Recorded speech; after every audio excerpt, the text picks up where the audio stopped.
Pro kabaddi लीगमध्ये सातत्यपूर्ण कामगिरी, भारतीय कबड्डी संघाच्या सराव शिबिरामध्ये निवड, पण मग महाराष्ट्र संघातच नाव का नाही?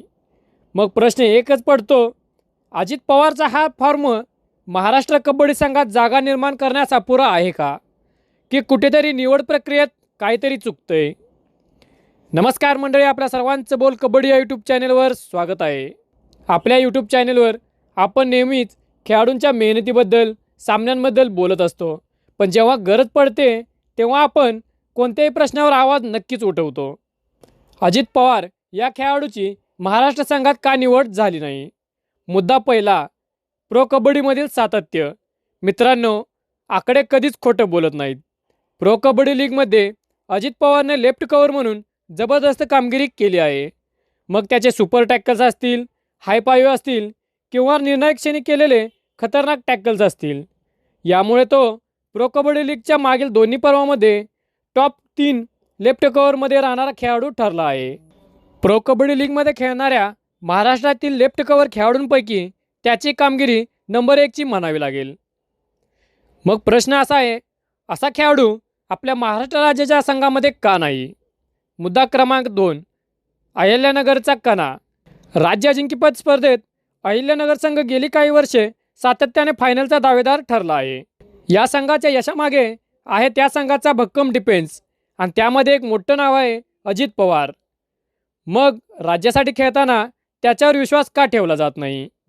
मुद्दा क्रमांक 3, भारतीय संघाची दखल. सर्वात मोठी गोष्ट म्हणजे अजित पवारची प्रो कबड्डी लीगमधील कामगिरी बघून त्याची भारतीय संघाच्या सराव शिबिरात देखील निवड झाली होती, परंतु पुन्हा एकदा त्याला महाराष्ट्र संघातून डावलण्यात आलं आहे. म्हणजेच राष्ट्रीय पातळीवर देखील त्याची गुणवत्ता दखल देण्यासारखी आहे. मग प्रश्न असा पडतो, तो भारतीय संघासाठी योग्य आहे पण महाराष्ट्र संघासाठी अयोग्य कसा? मुद्दा क्रमांक 4, निवड प्रक्रियेवरील प्रश्न. मंडळी, आम्ही कोणावरही वैयक्तिकरित्या आरोप करत नाही, पण सोशल मीडियावर चाहत्यांचा एकच प्रश्न आहे, या निवडमध्ये कामगिरीपेक्षा कोणते निकष वापरले जातात?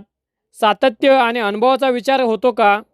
जर सातत्यपूर्ण परफॉर्मन्स देणाऱ्या खेळाडूला वारंवार डावललं जात असेल तर भविष्यातील तरुण खेळाडूंना काय संदेश जातो?